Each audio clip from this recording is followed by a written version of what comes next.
സ്വാഭാവികമായിട്ട് തെരഞ്ഞെടുപ്പല്ലേ, തെരഞ്ഞെടുപ്പിനെ പറ്റി ചോദിക്കും, തെരഞ്ഞെടുപ്പിനെ പറ്റി സംസാരിക്കും. ഞാൻ കൈ ചിഹ്നത്തിൽ ജയിച്ച ഐക്യജനാധിപത്യ മുന്നണിയുടെ ഭാഗമായി ജയിച്ച എം എൽ എ ആണ്.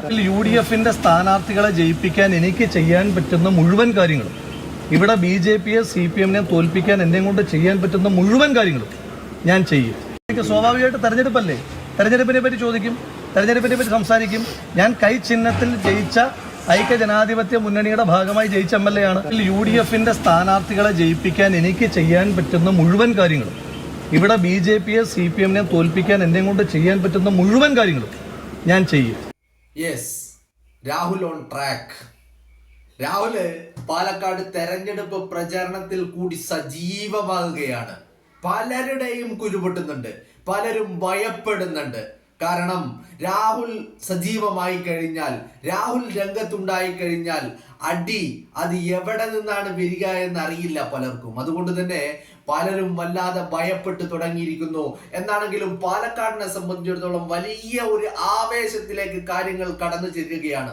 രാഹുൽ കൂടി സജീവമാകുന്നതോടുകൂടി വലിയ ഒരു ആവേശത്തിലേക്ക് പോവുകയാണ്. തന്റെ വിജയത്തിന് വേണ്ടി കയ്യും മെയ്യും മറന്ന് പ്രവർത്തിച്ച ആളുകളാണ്.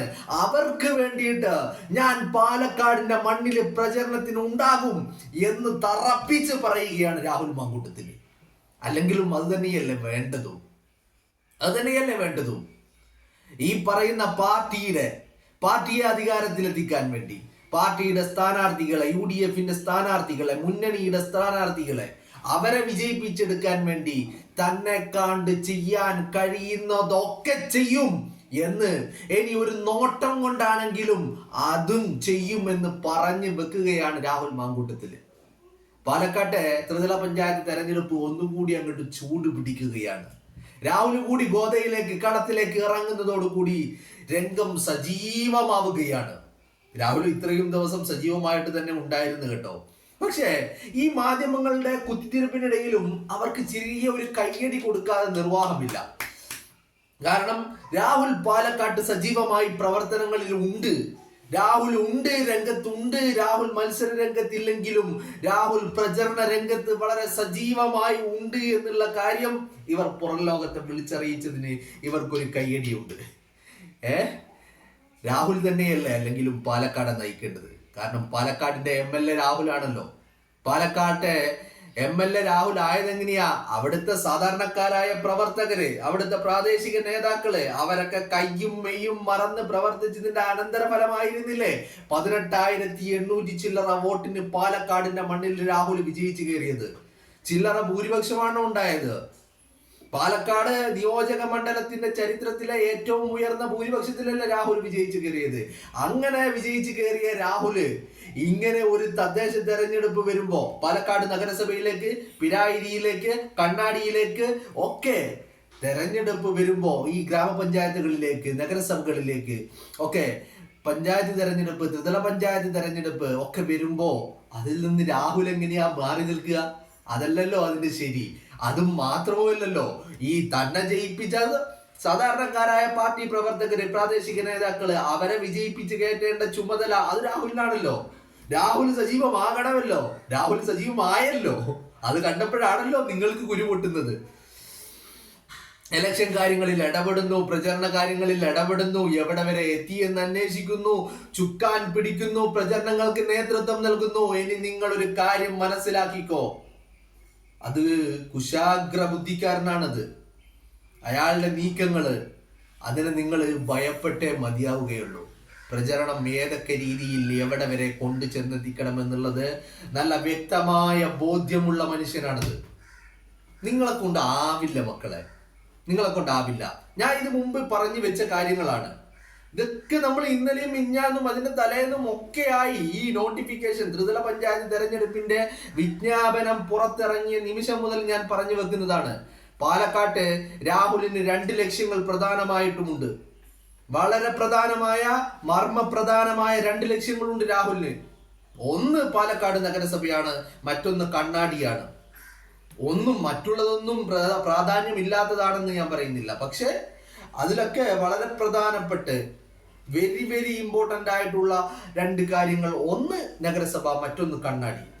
ഇത് രണ്ടും പിടിക്കാനുള്ള എല്ലാ പണികളും രാഹുൽ തുടങ്ങിക്കഴിഞ്ഞു. പാലക്കാടിന്റെ മണ്ണിൽ രാഹുൽ ആവേശമാവുകയാണ്. പ്രവർത്തകർക്ക്, സാധാരണക്കാർക്ക്, ഈ പറയുന്ന കോൺഗ്രസിന്റെ സാധാരണക്കാരായിട്ടുള്ള ഇന്ന് വരെ പാർട്ടിയുടെ കൊടി പിടിച്ചതിന്റെ അടിസ്ഥാനത്തിൽ ഇന്ന് വരെ ഒരു ആനുകൂല്യങ്ങളും ലഭിക്കാത്ത സാധാരണക്കാരായ പാവങ്ങളായിട്ടുള്ള ഒരുപാടധികം പ്രവർത്തകരുള്ളൊരു പാർട്ടിയാണിത്. ആ പാർട്ടിക്ക് വേണ്ടി രാഹുൽ കൈയും മെയ്യും മറന്നിറങ്ങുമെന്നുള്ള കാര്യത്തിൽ ഒരു തർക്കവുമില്ല. ഞാൻ മുമ്പ് പറഞ്ഞു വെച്ച ഒരു കാര്യമുണ്ട്. എന്താണത്? രാഹുൽ പാലക്കാട്ടേക്ക് തിരിച്ചെത്തിയത് ഒരു MLA എന്ന നിലയിൽ തന്റെ മണ്ഡലത്തിൽ വികസന പ്രവർത്തനങ്ങൾ, MLA എന്ന രീതിയിലുള്ള പ്രവർത്തനങ്ങളുമായി മുന്നോട്ട് പോവുക എന്നുള്ള ഒരു ലക്ഷ്യം മാത്രം മുന്നിൽ കണ്ടല്ല. അതിനേക്കാളൊക്കെ ഉപരി രാഹുൽ പാലക്കാട്ടേക്ക് തിരിച്ചെത്തുമ്പോൾ അയാൾ മനസ്സിൽ ഉറപ്പിച്ച ഒരു കാര്യമുണ്ടായിരുന്നു. തന്നെ വെട്ടി വീഴ്ത്താൻ ശ്രമിച്ചവർ, തന്നെ വേട്ടയാടാൻ മുന്നിൽ നിന്നവർ, തനിക്കെതിരെ ഗൂഢാലോചന നടത്തിയവർ, അവരുടെയൊക്കെ അടിവേററുത്തിട്ട് തനിക്ക് വിശ്രമം ഉണ്ടാവുകയുള്ളൂ എന്നുള്ള ഒരു ഉറപ്പിന്റെ പേരിൽ തന്നെയാണ് രാഹുൽ പാലക്കാട്ടേക്ക് വന്ന് തിരിച്ചെത്തിയത്. ആ വന്നിറങ്ങിയ അന്ന് മുതൽ അതിനുള്ള പ്രവർത്തനങ്ങൾ തുടങ്ങിയിട്ടുണ്ട്. പാലക്കാട്ട് വളരെ വ്യക്തമായ രാഷ്ട്രീയ കരുനീക്കങ്ങൾ രാഹുൽ നടത്തിയിട്ടുണ്ട്. ഇപ്പൊ പ്രചരണത്തിൽ കൂടി സജീവമാകുമ്പോ പാലക്കാട്ടെ ജനം ഇങ്ങനെ സന്തോഷിക്കുക. കാരണം പാലക്കാടുകാർക്ക് സംബന്ധിച്ചിടത്തോളം അവർക്ക് രാഹുൽ മാത്രം മതി. രാഹുൽ ഉണ്ട്, രാഹുൽ വേണം. ഇതാണ് അവരുടെ ഒരു മെന്റാലിറ്റി. അവിടുത്തെ രാഷ്ട്രീയ അന്തരീക്ഷം അങ്ങനെയാ. അതുകൊണ്ട് തന്നെ രാഹുൽ കൂടി പ്രചരണത്തിൽ സജീവമാകുമ്പോൾ UDF ക്യാമ്പും കോൺഗ്രസ് ക്യാമ്പും ഒക്കെ ഒന്നുകൂടി ഈ ഊർജ്ജസ്വലരാവുകയാണ്. ഊർജമില്ലാത്തവരാണെന്നല്ല ഞാൻ പറയുന്നത്, ഉണ്ടായതിനേക്കാൾ ഒന്നുകൂടി ശക്തി പ്രാപിക്കുകയാണ്. അവരുടെ ഊർജം, അവരുടെ ഉത്സാഹം അതൊക്കെ ഒരു മടങ്ങ് കൂടി വർദ്ധിക്കുകയാണ്. രാഹുൽ കൂടി ഇറങ്ങിയതോടുകൂടി അവരൊക്കെ ആവേശത്തിലാണ്. ആ ആവേശം തന്നെയാണ് നമ്മൾ ഇന്നലെ കണ്ടത്. രാഹുൽ ജനങ്ങളെ കാണുന്നുണ്ട്, കാണേണ്ടവരെയൊക്കെ കാണുന്നുണ്ട്, പ്രവർത്തകരെ കാണുന്നുണ്ട്, ഈ മത്സരാർത്ഥികളെ കാണുന്നുണ്ട്, എല്ലാവരെയും കാണുന്നുണ്ട്. എല്ലാം സസൂക്ഷ്മം വീക്ഷിക്കുന്നുണ്ട്, നിരീക്ഷിക്കുന്നുണ്ട്, വിലയിരുത്തുന്നുണ്ട്. മുന്നോട്ടുള്ള പ്രവർത്തനങ്ങൾ എങ്ങനെ പോകണമെന്നുള്ള കാര്യങ്ങൾക്ക് വ്യക്തമായ നിർദ്ദേശങ്ങൾ രാഹുൽ മുന്നോട്ട് വെക്കുന്നുമുണ്ട്. എന്ന് പറഞ്ഞാൽ പാലക്കാട് നഗരസഭയും കണ്ണാടിയും ഒക്കെ പിടിച്ചെടുക്കുവാനുള്ള എല്ലാ പരിശ്രമങ്ങളും രാഹുൽ മാങ്കൂട്ടം നടത്തുന്നുണ്ട്. അതൊക്കെ വിജയം കാണുകയും ചെയ്യും. ഇവരൊക്കെ ആഗ്രഹിച്ചത് രാഹുൽ സീനിൽ ഉണ്ടാവരുത്, കളത്തിൽ ഉണ്ടാവരുത്, രാഹുൽ സൈഡ് ബെഞ്ചിലെ ഉണ്ടാവാൻ പാടുള്ളൂ എന്നാണ് ഇവർ ആഗ്രഹിച്ചത്. പ്ലെയിങ് 11 രാഹുൽ എത്തരുത് എന്ന് ഇവർ ആഗ്രഹിച്ചിട്ടുണ്ട്. സബ്സ്റ്റിറ്റ്യൂട്ട് ആയിട്ട് പോലും പ്ലെയിങ് 11 ഇറങ്ങിക്കഴിഞ്ഞാൽ, കളത്തിലെത്തിക്കഴിഞ്ഞാൽ കളിയുടെ ഗതി തന്നെ രാഹുൽ മാറ്റുമെന്നുള്ള കാര്യത്തിൽ ഈ പറയുന്ന CJP കമ്മ്യൂണിസ്റ്റ് ജനതാ പാർട്ടിയുടെ മുന്നണിക്ക് ഒരു തർക്കവുമില്ല. പക്ഷേ രാഹുൽ കളത്തിലിറങ്ങി വളരെ നേരത്തെ തന്നെ കളത്തിലിറങ്ങി. ഇഞ്ചുറി ടൈമിലൊന്നല്ല കളത്തിലിറങ്ങിയിരിക്കുന്നത്. രാഹുൽ കളത്തിലിറങ്ങിയിരിക്കുന്നത് സ്റ്റാർട്ടിംഗ് 11 തന്നെ രാഹുൽ കളത്തിൽ ഇറങ്ങിയിരിക്കുകയാണ്. കളി മാറ്റാൻ തന്നെയാണ് തീരുമാനം. കാരണം ഈ കളി ജയിച്ചേ മതിയാകൂ എന്നുള്ള വാശിയോട് കൂടി തന്നെയാണ് പാലക്കാടിന്റെ മണ്ണിൽ രാഹുൽ മാങ്കൂട്ടം പ്രവർത്തനങ്ങൾ തുടരുന്നത്. ആവേശമാവുകയാണ്, ആവേശം അലതല്ലുകയാണ് പാലക്കാട്. ഈ ത്രിതല പഞ്ചായത്ത് തെരഞ്ഞെടുപ്പിനെ ചൂട് പിടിപ്പിക്കും വിധം രാഹുൽ കൂടി പ്ലെയിങ് 11 ഇടം പിടിക്കുമ്പോ കോൺഗ്രസിന്റെ മുൻതൂക്കം കോൺഗ്രസിന് തന്നെയാണ് എന്നുള്ള കാര്യത്തിൽ ഒരു തർക്കവും വേണ്ട. BJPയുടെ പാലക്കാട്ടെ കോട്ടകൾ തകരും, CPMന്റെ കോട്ടകൾ തകരും.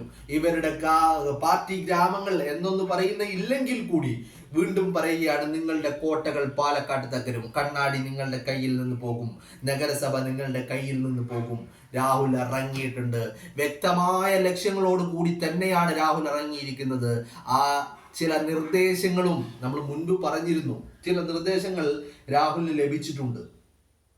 അതിൽ പ്രധാനപ്പെട്ട ഒരു കാര്യം, പാലക്കാട്ടെ ഈ പറയുന്ന കോൺഗ്രസ് മുന്നേറ്റമുണ്ടാക്കുന്ന ഇടങ്ങളിൽ ഏറ്റവും വലിയ മുന്നേറ്റമുണ്ടാക്കുന്ന ഇടമായിട്ട് പാലക്കാടിനെ മാറ്റണം, നഗരസഭ പിടിക്കണം, കണ്ണാടി പിടിക്കണം. ഇതാണ് രാഹുലിന് മുന്നിലേക്ക് വന്നിരിക്കുന്ന നിർദ്ദേശം. ആ നിർദ്ദേശം അനുസരിച്ച് തന്നെയാണ് രാഹുൽ ഇറങ്ങിയിരിക്കുന്നത്. പിന്നെ നിങ്ങളുടെ കുരുപൊട്ടലുകൾ, അത് നിങ്ങൾ ഒരു തോൽവിയെ മുന്നിൽ കാണുമ്പോഴുള്ള ഒരു ഭയപ്പാടാണ്. കാരണം രാഹുൽ ഇറങ്ങിയാൽ ഉണ്ടാകുന്ന പ്രതിഫലനങ്ങൾ, രാഹുൽ രംഗത്തിറങ്ങിയാൽ, കളത്തിലിറങ്ങിയാൽ ഉണ്ടാകുന്ന മാറ്റങ്ങൾ, അതിനെ നിങ്ങൾ വല്ലാതെ ഭയപ്പെടുന്നുണ്ട്. കാരണം അയാൾ ഒരു പ്ലേ മേക്കറാണ്. കളി മെനയാൻ എല്ലാവിധ കെൽപ്പുമുള്ള നല്ല ഒന്നാന്തരം ഫോർവേഡ്, മിഡ്ഫീൽഡിൽ കളിക്കുന്ന നല്ല ഒന്നാന്തരം പ്ലേ മേക്കറാണ് രാഹുൽ മാങ്കൂട്ടത്തിൽ. ഗോളടിച്ച് കൂട്ടുക മാത്രമല്ല, അസിസ്റ്റ് കൊടുക്കലും അയാളുടെ ചുമതലയാണ് എന്ന് അയാൾ വിശ്വസിക്കുന്ന ഒരു വ്യക്തിയാണ്. അതുകൊണ്ട് തന്നെ അയാളുടെ കാര്യത്തില് നമുക്കാർക്കും യാതൊരുവിധ ആശങ്കയുമില്ല. രാഹുലിന്റെ കാര്യത്തില് UDF ക്യാമ്പിനെ സംബന്ധിച്ചിടത്തോളമോ കോൺഗ്രസിനെ സംബന്ധിച്ചിടത്തോളമോ യാതൊരുവിധ ആശങ്കകളുമില്ല. പക്ഷേ എതിരാളികളെ സംബന്ധിച്ചിടത്തോളം, ശത്രുക്കളെ സംബന്ധിച്ചിടത്തോളം വലിയ ഒരു ഭയം അവരുടെ മനസ്സിലിട്ടുകൊണ്ട് തന്നെയാണ് രാഹുല് പ്ലേയിങ് 11 സ്റ്റാർട്ടിംഗ് 11 സ്ഥാനം പിടിച്ചിരിക്കുന്നത്. കാരണം എത്രയൊക്കെ കോട്ട കെട്ടി തടയാൻ ശ്രമിച്ചാലും രാഹുലിനെ തടയാൻ കഴിയില്ല എന്നുള്ളത് തന്നെയാണ്. അതുകൊണ്ട് തന്നെയാണ് രാഹുൽ ഇറങ്ങുമ്പോൾ ഇത്രയധികം ചൊറിച്ചിലുകൾ, ഇത്രയധികം കുരുപൊട്ടലുകൾ, മറുഭാഗത്ത് മാറി നിന്ന് കരയുന്ന മാപ്രകളെയും നമ്മൾക്ക് കാണാൻ സാധിക്കുന്നത്. കാരണം ഒരു മുന്നണിയുടെയും ഭാഗമല്ല, ഒരു സ്ഥാനാർത്ഥിയുടെയും ഏജന്റുമാരല്ല, അവരുടെ ഒന്നും ഈ പറയുന്ന പ്രചരണത്തിന്റെ ചുക്കാൻ പിടിക്കുന്ന ആളുകളല്ല. പിന്നെയും മാപ്രകൾക്ക് കുരുപൊട്ടുന്നത് എന്തുകൊണ്ടാ? കാരണം വലിയ ഒരു ഭയമുണ്ട്. രാഹുൽ ഫാക്ടർ എന്ന് പറയുന്നത് രാഹുൽ തന്നെയാണ് പാലക്കാട് ഇപ്പോഴും. ഈ തദ്ദേശ തെരഞ്ഞെടുപ്പിലും ഈ തെരഞ്ഞെടുപ്പിനെ വലിയ ഘടകമായി സ്വാധീനിക്കുന്ന ഘടകം എന്ന് പറയുന്നത് അത് രാഹുൽ തന്നെയാ. ആ ഭയം ഇവരുടെ മനസ്സിലുണ്ട്. രാഹുൽ ഇറങ്ങിയാൽ കാര്യങ്ങൾ അത്ര ഈസി ആവില്ല, എളുപ്പമാവില്ല എന്നുള്ളത് ഇവർക്കറിയാം. എന്നും മാത്രമല്ല, കളി കയ്യിൽ നിന്ന് പോകുമെന്നുള്ളതും ഇവർക്കറിയാം.